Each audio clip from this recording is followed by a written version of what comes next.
The Flower Adornment Sutra. cttbusa.org. Translated in the Tang Dynasty by the Tripitaka Master Shramana Shikshananda of Khotan. Entering the Dharma Realm Part 1. Chapter 39, c.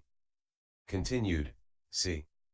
At that time, the world-honored one, wishing to enable all bodhisattvas to dwell securely in the Tathagata's lion sprint vast great samadhi, emitted a great light from the white tuft between his eyebrows. The name of this light was universally illumining the gate of the Dharma realm of the three periods of time, and an ineffable array of lights as many as dust motes in Buddha Kshetras served as its retinue. They illumined Buddha lands in all the seas of worlds of the 10 directions. At that time, within the Jita Grove, the great assemblies of bodhisattvas saw that within all Buddha Kshetras pervading the Dharma realm and the realm of emptiness, in every single dust mote, were Buddha lands as many as dust motes in all Buddha Kshetras. All of them were replete with various names, various forms, various purities, various dwelling places, various shapes and appearances. And in the midst of all these Buddha lands were great bodhisattvas seated on lion thrones in their way places, accomplishing equal, proper enlightenment. Great assemblies of bodhisattvas circumambulated them, and the worldly kings made offerings. Or perhaps they saw great assemblies to the measure of ineffable Buddha Kshetras emitting wonderful sounds, filling up the Dharma realm, and turning the proper Dharma wheel. Or perhaps they saw within heavenly palaces, dragon palaces, yaksha palaces, Gandharva palaces, Asura palaces, Garuda palaces, Kinnara palaces, Mahoraga palaces. In the palaces of humans and non-humans, within villages, towns, hamlets, or capital cities these bodhisattvas manifesting various family names, various personal names, various bodies, various marks, various lights, and various comportments. They were entering various samadhis, manifesting various spiritual changes, or perhaps at times they themselves would use various languages and accents, or cause other bodhisattvas within the various great assemblies to speak in various tongues and to proclaim various dharmas. In this way, all the great assemblies of bodhisattvas beheld all the Buddha, thus come one's most profound samadhi and power of great spiritual penetrations. Exhausting the Dharma realm and empty space, in the east, west, south, north, the 4 intermediary directions, above and below, in the seas of directions, they relied on living beings' thoughts and dwelt. Beginning from the boundaries of the past up to the present, in all countries' bodies, in all of living beings' bodies, in all of the paths of emptiness, down to each and every hair tip of them were kshetras as numerous as dust motes, which have arisen from different karma and which dwelt respectively. Within all of these way places were bodhisattvas' assemblies, and in the same way they also saw the Buddha's spiritual powers, which are indestructible within the 3 periods of time, and which are indestructible within the worlds. In the living beings' minds they manifested their images. According to the heart's delights of all living beings they emitted wonderful languages and sounds. They universally entered all assemblies and universally manifested before all beings. Their forms and marks were different, but their wisdom had no difference. According to their needs, they revealed and instructed them with Buddhadharmas, teaching and transforming all living beings without ever resting. As for those who could perceive these Buddha's spiritual powers, this was due to Vairochana. Thus come one who in the past used good roots to gather them in. Or he used the 4 dharmas of attraction to gather them in, or it is from the maturation of seeing, hearing, remembering and drawing near, or in the past he had taught them to bring forth the resolve for anuttara samyak sambodhi, or in the past they have together planted good roots at all the Buddha's places, or in the past he had used all wisdom and clever expedient devices to teach and transform and bring them to maturity. That was why they could enter all the thus come one's inconceivable, most profound samadhis, the great power of spiritual penetrations that exhausts the Dharma realm and the realm of emptiness, or enter the Dharma body, or enter the form body, or enter the conduct accomplished in the past, or enter the perfected paramitas, or enter all the grounds of bodhisattvas, or enter the power of accomplishing proper enlightenment, or enter the samadhi in which Buddhas dwell, and the non-discriminating great spiritual penetrations, or enter the thus come one's wisdom, power and fearlessness, or enter the Buddha sea of unobstructed eloquence. All of these bodhisattvas used various understandings, various paths, various doors, various entrances, various principles and tendencies, various compliances, various wisdoms, various aids to the way, various skill in men's, and various samadhis, as expedient doors to enter into the sea of the Buddha's spiritual transformations, which were as numerous as dust motes in ineffable Buddha kshetras. What is meant by the various samadhis? They are as follows: the samadhi of universally adorning the Dharma realm, the samadhi of universally illumining the unobstructed states in the three periods of time, the samadhi of the Dharma realm's non-discriminating wisdom light, the samadhi of entering the thus come one's unmoving state, the samadhi of universally illumining boundless empty space, the samadhi of entering the thus come one's powers, the samadhi of being adorned by the Buddhas fearlessness and courageous invigoration, the samadhi of the treasury of revolutions of all Dharma realms, the samadhi of being like the moon, universally manifesting all Dharma realms and making great proclamations with unobstructed sounds, the samadhi of the universally pure Dharma light, the samadhi of the banner of unobstructed Kal Dharma King, the samadhi of seeing the ocean-like assembly of Buddhas in all states, the samadhi of manifesting a body in all worlds, the samadhi of entering the state of the thus come one's non-discriminating body, the samadhi of the treasury of great compassion that revolves according to all worlds, the samadhi of the realization that all dharmas are traceless, the samadhi of realizing the ultimate still extinction of all dharmas, the samadhi of knowing that nothing can be attained and yet transformationally and universally appearing in the world, the samadhi of universally entering all kshetras, the samadhi that adorns all the Buddha kshetras in accomplishment of proper enlightenment, the samadhi of contemplating the different marks and forms of all world hosts, the samadhi of contemplating all living beings' states without obstruction, the samadhi of giving rise to the mothers of all thus come ones, the samadhi of being able to cultivate and enter the pathways of merits and virtue of the ocean-like assemblies of Buddhas, the samadhi of being able to manifest spiritual transformations in every state, exhausting the boundaries of the future, the samadhi of entering the seas of all thus come one's former deeds, the samadhi of guarding and holding all the thus come one seed nature, to the ends of the boundaries of the future, the samadhi of using the decisive power of understanding to purify all Buddha kshetras that appear in the 10 directions at the present time, the samadhi of universally illumining of all the Buddhas, the samadhi of entering the limit of non-obstruction of all states, the samadhi of causing all worlds to become one Buddha kshetra, the samadhi of bringing forth all of the Buddha's transformations bodies, the samadhi of employing Vajraregal wisdom to know the seas of all faculties, the samadhi of knowing that all that is securely set up within the Dharma realm dwells in the limit of the mind, the samadhi of manifesting nirvana in all the vast great countries of the Dharma realm, the samadhi of being able to cause others to dwell in the most superior places, the samadhi of manifesting all the different bodies of living beings in all Buddha kshetras, the samadhi of universally entering of all the Buddha's wisdom,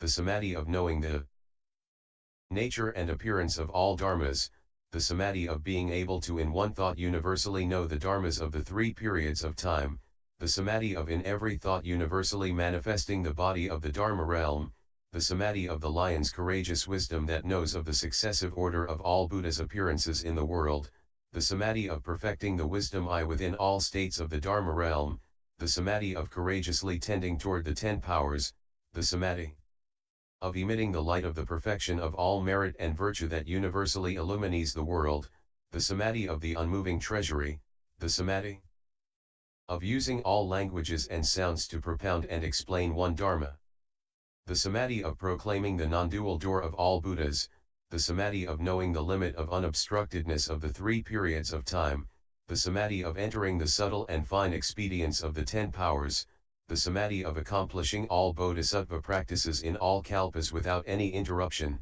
the samadhi of universally manifesting a body in the 10 directions, the samadhi of accomplishing proper enlightenment with sovereignty within the Dharma realm, the samadhi of giving birth to the reception of all security and peace, the samadhi of producing various objects of adornment to adorn the realm of empty space, the samadhi of being able within every thought to produce clouds of transformation bodies equal to the number of living beings. The samadhi of moonlight in the clear sky of the thus come ones, the samadhi of always seeing the thus come ones dwelling within empty space, the samadhi of disclosing and revealing all of the Buddha's adornments, the samadhi of illumining and brightening all the lamps of the meaning of Dharma, the samadhi of the appearance of the banners of all Buddhas of the three periods of time, the samadhi of all Buddha's one secret treasury, the samadhi of bringing to the ultimate all that one does in every thought, the samadhi of the treasury of endless blessings and virtue, the samadhi of seeing the states of boundless Buddhas, the samadhi of firmly dwelling in all dharmas, the samadhi of manifesting all thus come one's transformations and causing beings to know and to see them, the samadhi of the Buddha Sun appearing in every thought, the samadhi of knowing all the dharmas within the three periods of time within one day. The samadhi of proclaiming with universal sounds the still and extinct nature of all dharmas, the samadhi of the lotus flower blossoming from the Dharma realm, the samadhi of contemplating all dharmas as being like emptiness and without a dwelling place, the samadhi of the sea of the 10 directions universally entering one direction, the samadhi of entering the basis of all Dharma realms which is without a source, the samadhi of all the seas of dharmas.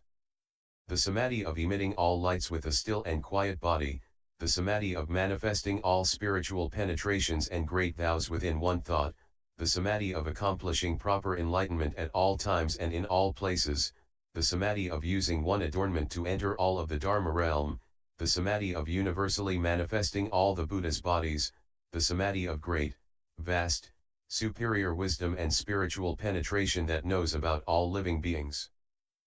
The samadhi of pervading the Dharma realm with one's body in a single thought, the samadhi of manifesting the pure Dharma realm of the one vehicle.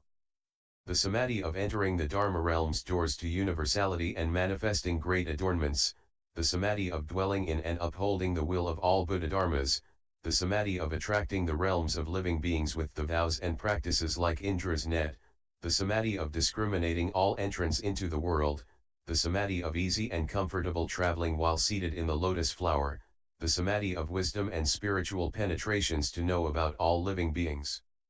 Various differences, the samadhi of causing one's body to appear before all living beings, the samadhi of knowing the seas of words and languages of all living beings' different sounds, the samadhi of wisdom and spiritual penetrations to know all living beings' differences, the samadhi of the treasury of level and equal great compassion, the samadhi of all Buddhas entering the thus come one's limit, the samadhi of the lion's sprint to contemplate all the thus come one's places of liberation. The Bodhisattvas, with the above the ineffable samadhis numerous as the dust motes in Buddha kshetras, enter the spiritual transformation seas of Vairochana thus come one, which in every thought are filled with all the samadhis of the Dharma realm. All these bodhisattvas are replete with great wisdom and spiritual penetrations, they are bright, sharp, and at ease. They dwell on the different grounds, and with their vast, great wisdom they universally contemplate all things. Born from the seed nature of all wisdom, the wisdom of all wisdoms constantly appears before them. They have attained the pure wisdom eye that parts from the cataract of stupidity, and act as subduing masters for all living beings. They dwell in the Buddha's equality, and toward all dharmas have no discrimination. They understand states, and know that all the nature of the world is still and extinct, without a place of reliance. They universally travel to all Buddha's countries and yet are without attachments. They can contemplate all dharmas and yet are without dwelling. They pervasively enter the palaces of all wonderful dharmas, and yet are without coming. They teach, transform, and subdue all in the world, universally manifesting a calm and safe place for living beings. The liberation of wisdom is their practice, forever they dwell in their wisdom bodies, apart from the limit of greed. They transcend the seas of existence and instruct about the limit of reality. Their wisdom light is perfected, they universally see all dharmas and dwell in samadhi, firm and unmoving. Toward all living beings, they constantly bring forth rise great compassion. They know that all Dharma doors are like illusions, that all living beings are like dreams, that all thus come ones are like reflections, that all sounds are like echoes, that all dharmas are like transformations. They can well accumulate superior practices and vows. Their wisdom is perfected, pure and skillful. Their minds are still and quiet, adept at entering all states of dharni. They are replete with the power of samadhi, and are courageous and dauntless. They have obtained the wisdom I and dwell in the limit of the Dharma realm. They arrive at the place of attaining nothing with regard to all dharmas. They cultivate and practice the boundless great sea of wisdom. They arrive at the paramitha of wisdom, the ultimate other shore, and are gathered in and maintained by prajnaparamita. With the paramitha of spiritual penetrations they universally enter the world. Relying upon the paramitha of samadhi, they obtain ease and comfort of mind. With non-inverted wisdom, they know all meanings. With skillful wisdom of discrimination, they disclose and instruct about the Dharma treasury. With the wisdom that makes things apparent and easy to understand, they teach and explain about writings and languages. With great vow power they proclaim the Dharma without end. With fearless great lion's roar, they constantly delight in contemplating dharmas which are without a place of reliance. With the pure eye of Dharma, they universally contemplate all things. With the moon of pure wisdom, they illumine the formation and destruction of the world. With wisdom light, they illumine the reality principle. Their blessings, virtue, and wisdom are like a Vajra mountain, which all analogies fail to describe. They well contemplate all dharmas. Their wisdom roots increase and grow.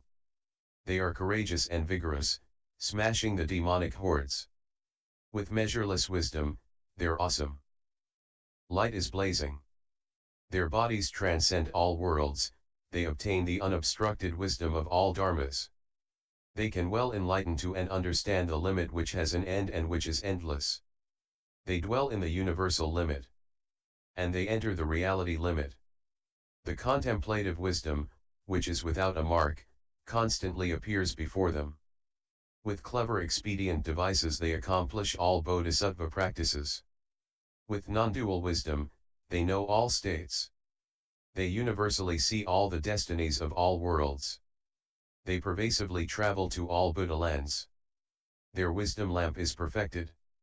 With regard to all dharmas, they are free from darkness or obstruction. They emit the pure light of Dharma, which illumines the realms of the 10 directions. For the sake of the world, they serve as true fields of blessing. Upon either seeing or hearing of them, their wishes will be fulfilled. Their blessings and virtue are lofty and great, transcending all in the world. They are courageous and fearless. They smash all external ways.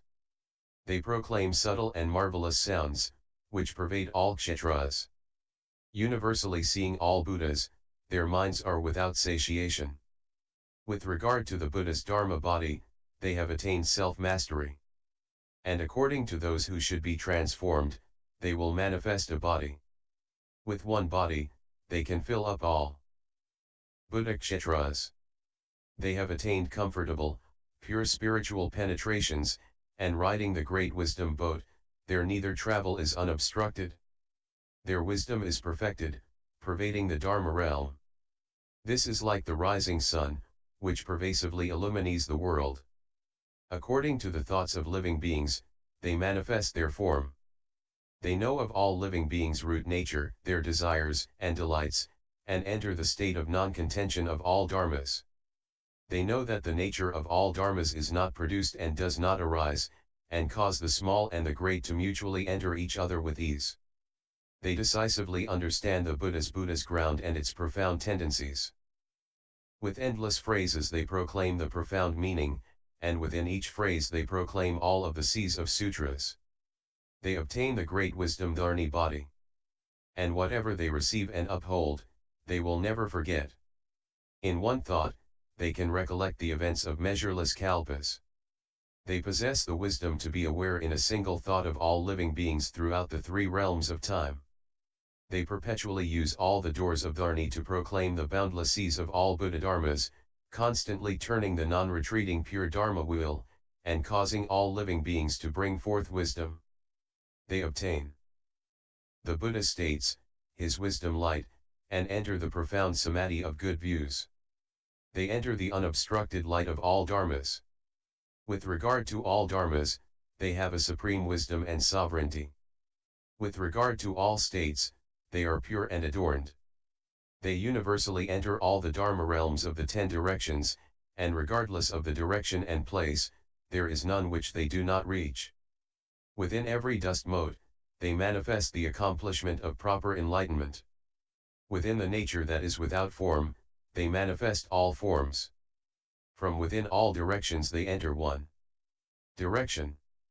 All of these bodhisattvas, replete with the above treasury of boundless blessings, wisdom, merit, and virtue, are constantly praised and extolled by all the Buddhas. With all types of languages and words their merit and virtue is spoken of, but it cannot be exhaustively expressed. There were none who were not there in the Jita Grove. They were profoundly immersed in the thus come one's great sea of merit and virtue, and all could see how they were illumined by the Buddha's light. At that time, the bodhisattvas all obtained the inconceivable light of proper Dharma, and their hearts were greatly joyous. Each of them from their own bodies and from the objects of adornments on their towering pavilions, and with the lion thrones on which they were seated, and from everything that pervaded the Jita Grove, transformationally made appear great clouds of adornments that filled up all the Dharma realms in the 10 directions. That is to say, within every thought they emitted clouds of great light that pervaded the 10 directions and that could enlighten all living beings. They emitted clouds of all many jeweled bells that pervaded the 10 directions and gave off subtle and wonderful sounds, praising and extolling all the merit and virtue of the Buddhas in the 3 time periods. They emitted clouds of various kinds of music that pervaded the 10 directions, their sounds proclaiming all of living beings' karma and retributions. They emitted clouds of the forms and appearances of all bodhisattvas' vows and practices that pervaded the 10 directions, and that proclaimed all the great vows of the bodhisattvas. They emitted clouds of all the thus come one's easy and comfortable transformations that pervaded the 10 directions, and expressed all of the Buddhas, thus come one's languages and sounds.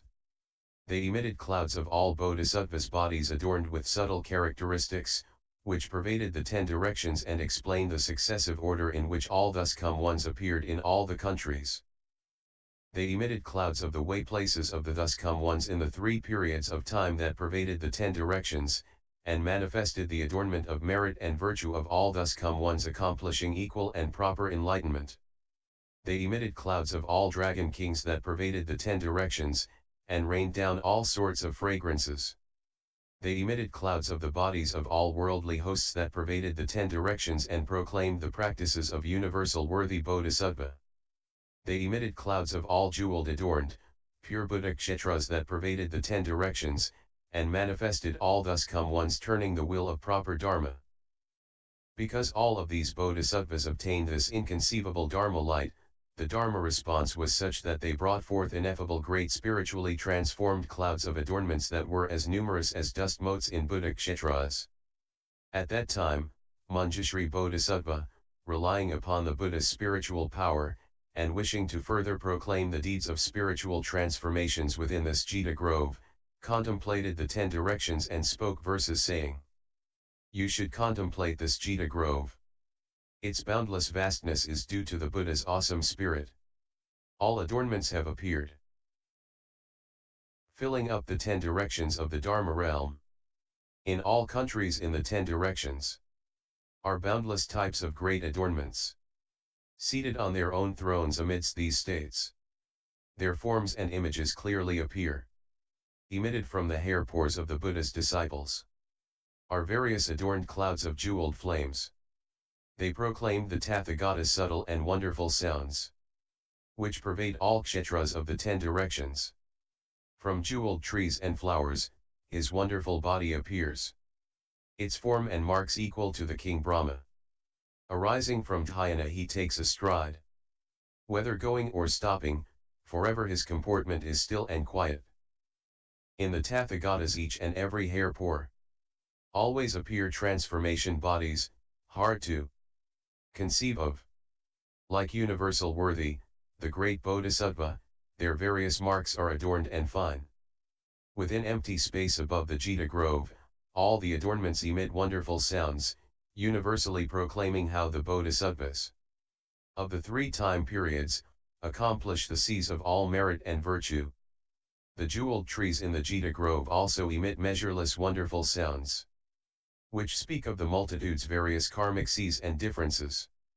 All the states within this grove manifest the Tathagatas of the three time periods, each of them endowed with great spiritual powers that were as numerous as dust motes in the 10 directions kshetrasis.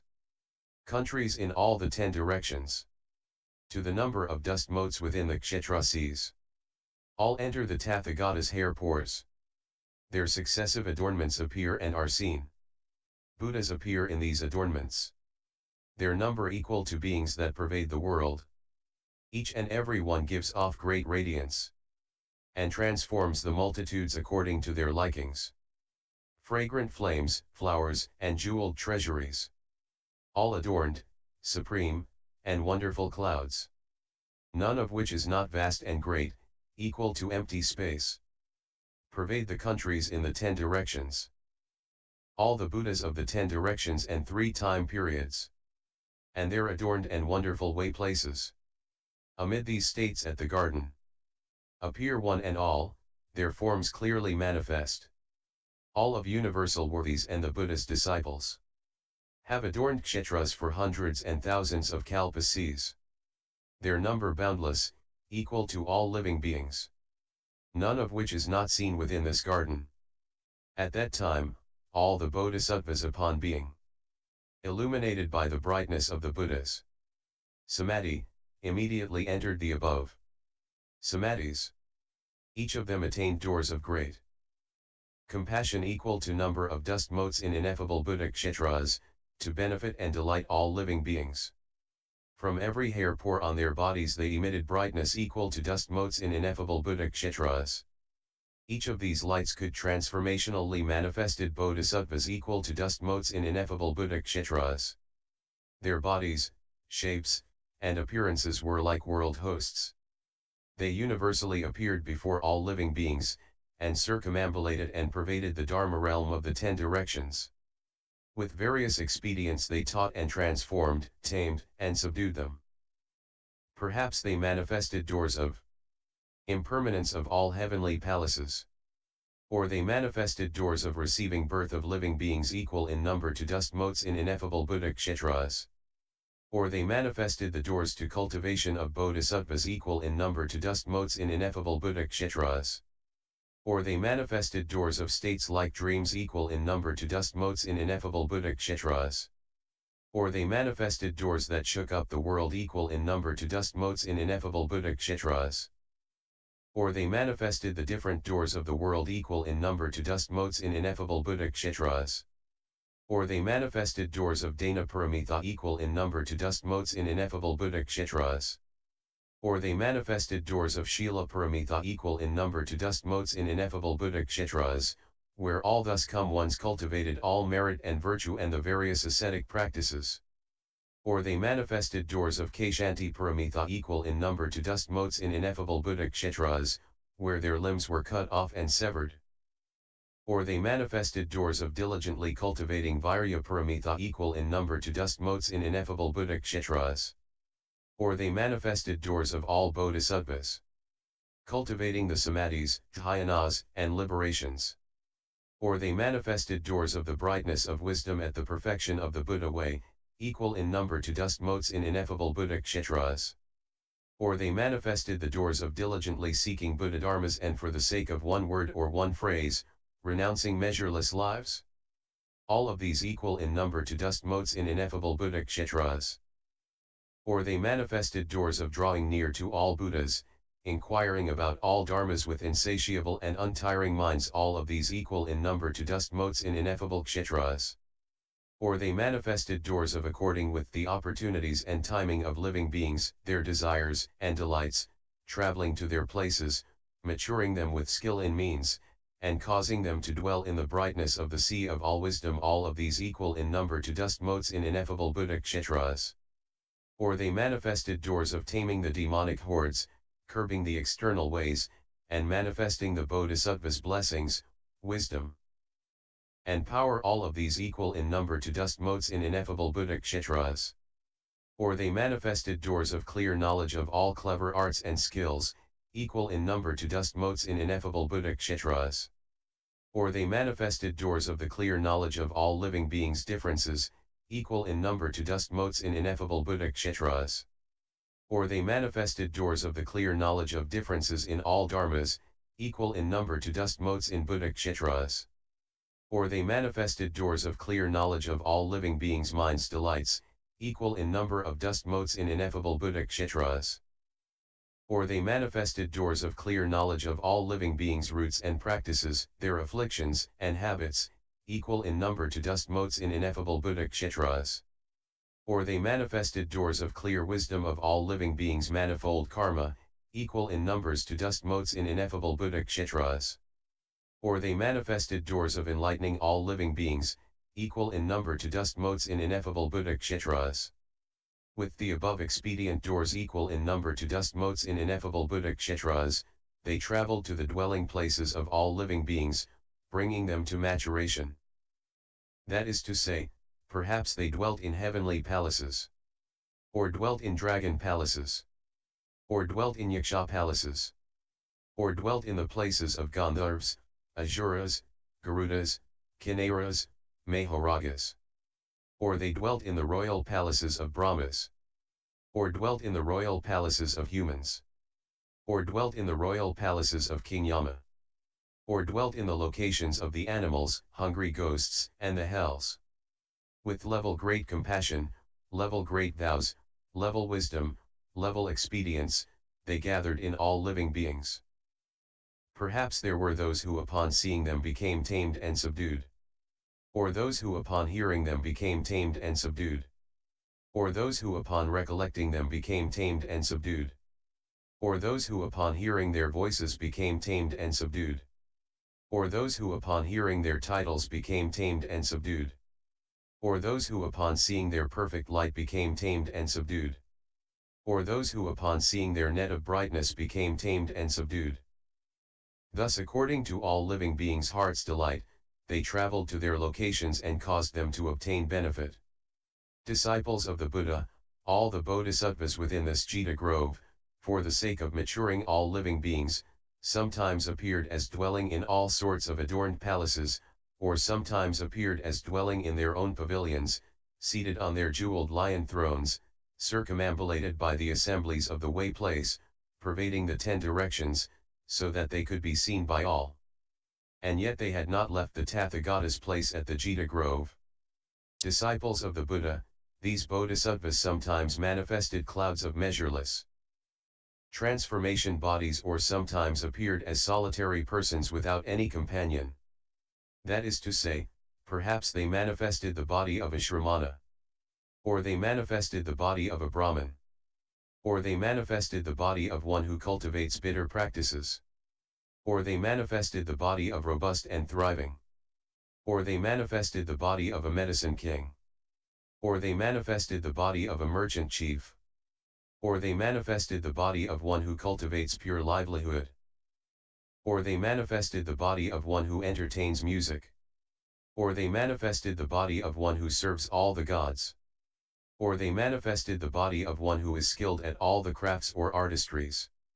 They traveled to all villages, hamlets, cities, provinces, capital cities, and places pf gathering, and according to the propensities of all living beings with various shapes and comportments, various sounds, various discourses, and theories, and various dwelling places within all worlds like Indra's net, they practiced the Bodhisattva conduct. Perhaps they spoke of the crafts and artistries in all worlds, or they spoke of the lamp of all wisdom that illumines the world, or they spoke of the adornments of all living beings' karmic power, or they spoke of the establishment of the different vehicles within countries of the 10 directions, or they spoke of the states of all dharmas illumined by the wisdom lamp. They taught and transformed living beings, and yet they did not leave the Buddha's location at the Jita Grove. At that time, Dharma Prince Manjushri came forth from the good dwelling pavilion, with measureless bodhisattvas who accompanied him. With him were also the Vajra spirits who were constantly in attendance, the many-bodied spirits, who, universally for the sake of living beings, made offerings to the Buddhas, the spirits traveling on foot who had made solid vows to always follow in attendance, the earth-ruling spirits who delighted in hearing the Dharma, the water-ruling spirits who always delighted in cultivating great compassion, the fire-ruling spirits who illumined with wisdom light, the wind-ruling spirits who were crowned with mani, the direction-ruling spirits who were clear and skilled at comportments of the 10 directions. Also there were night-ruling spirits who were especially diligent in destroying ignorance and darkness, the day-ruling spirits who single-mindedly revealed the Buddha's sun without the slightest laxness, the emptiness-ruling spirits who adorned the Dharma realm and all of empty space, the ocean-ruling spirits who universally saved living beings from the seas of all existences, the mountain-ruling spirits who always diligently amassed all good roots that aid the path and tend toward all wisdom, and who were lofty and great like mountains, the fortress-ruling spirits who always diligently guarded and protected the fortress of the Bodhi mind of all living beings, all the great dragon kings who always diligently protected the unsurpassed Dharma city, the wisdom of all wisdom, the Yaksha kings who constantly guarded and protected all living beings, the Kumbhanda kings who always diligently destroyed the destinies of the evil ghosts, the Garuda kings who had forever vowed to pull living beings from the seas of existence and save them, the Asura kings who vowed to accomplish the Tathagata's body, to be lofty and to transcend the world, the Mahoraga kings who took delight in seeing the Buddha and reverently bowed, the great heavenly kings who were forever wearied of birth and death and who delighted in seeing the Buddha, and the great Brahma kings who revered the Buddha, praised and made offerings to him. Manjushri and all the above great Bodhisattva assemblies who were adorned with merit and virtue, came from their own dwelling places and arrived at the Buddha's place. They circumambulated the Buddha to the right a countless number of times, and made offerings of all sort of objects. After making these offering, they bade farewell and went south, toward the world of humans. At that time the Venerable Shariputra, aided by the Buddha's spiritual power, saw that Manjushri Bodhisattva together with the assembly of Bodhisattvas as adornment, had come out of the Jita Grove and was heading south to travel in the world of people, and he had the following thought, I should now go south with Manjushri. Then the Venerable Shariputra, together with 6,000 bhikshus who surrounded him all around, came out of their own dwelling place and to where the Buddha was. They bowed to the Buddha, and requested permission from the world-honored one. The world-honored one consented. Shariputra circumambulated to the right 3 times, bade farewell and left. They went toward where Manjushri was. These 6,000 bhikshus dwelt together at the same place as Shariputra. They had not left the home life for long. They were, see enlightenment bhikshu, good birth bhikshu, light of blessings bhikshu, great pure youth bhikshu, lightning born bhikshu, pure practice bhikshu, heavenly virtue bhikshu, regal wisdom bhikshu, Brahma supreme bhikshu, still wisdom bhikshu, and so forth, their number 6,000 in all. They had made offerings to measureless Buddhas and deeply planted good roots. Their power of understanding was vast and great. Their eye of belief was lucid and clear. Their minds were broad and extensive. In contemplating the Buddha state, they understood the basic nature of dharmas, and could benefit living beings. They constantly delighted in diligently seeking the merit and virtue of all Buddhas. They had all been brought to accomplishment by the teachings and transformations from Manjushri who spoke the Dharma for them.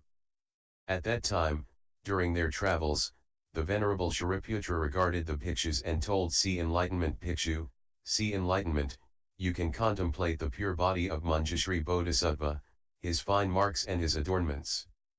None of the heavenly gods can conceive of this.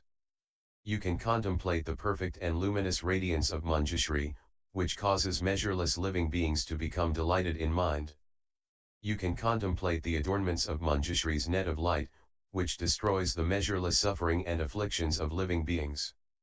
You can contemplate the complete assemblies of Manjushri, which are all gathered in by the past good roots of the Bodhisattva. You can contemplate the road on which Manjushri travels, for 8 steps to both left and right, it is broad, level, and adorned.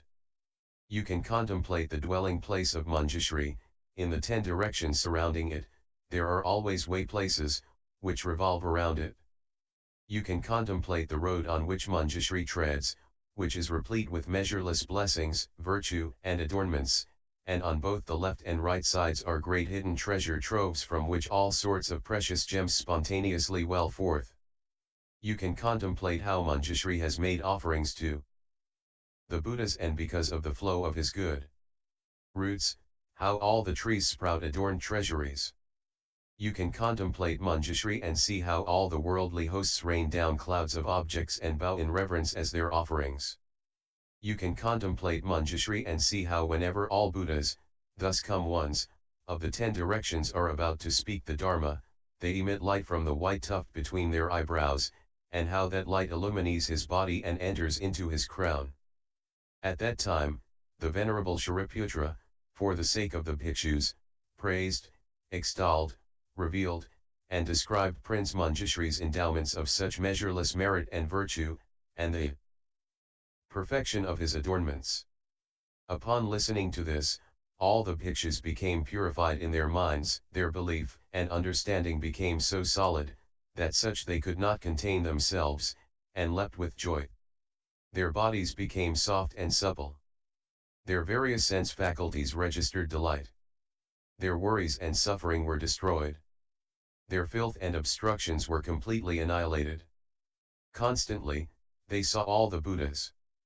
Deeply seeking the proper Dharma, they became endowed with the faculties of Bodhisattvas and attained the strength of Bodhisattvas. Great compassion and vast vows spontaneously arose of themselves. They entered the various paramithas and their profound states. The ocean-like assemblies of Buddhas in the 10 directions constantly appeared before them. They brought forth profound belief and delight from all wisdom, and they addressed the Venerable Shariputra, "We only wish that you, great teacher, would take us to the place of that Supreme Person." Then Shariputra went with them to the place and said, "Humane One, all of these bhikshus wish to serve and wait upon you." At that time, Dharma Prince Manjushri, who was circumambulated by measureless comfortable Bodhisattvas, together with their great assemblies, turned his head around like an elephant king and gazed at all the bhikshus. Whereupon all the bhikshus bowed at his feet, placed their palms together in reverence and said, "We now gaze upon you with admiration, and reverently bow all of your good roots. We only hope that you, Humane One Manjushri, and our Acharya Shariputra, and the world-honored one Shakyamuni Buddha, will help us to be certified to such as form body as the Humane One possesses, such a voice, such fine characteristics and such self-mastery. We wish to be completely endowed with all of them." Continued, D.